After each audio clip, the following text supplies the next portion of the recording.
Dunyo shunday bir ko'prikki, undan hamma o'tajak. O'lim shunday bir sharbatki, un hamma totajak.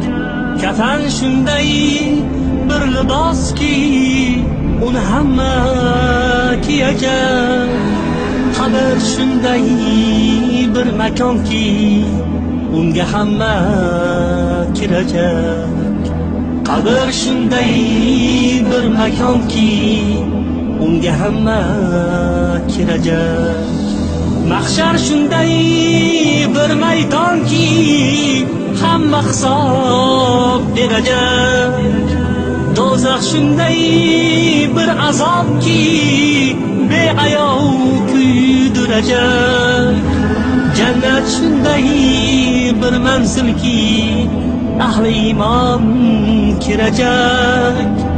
Alloh shunday bir go'zalki, uni mo'min ko'rajak.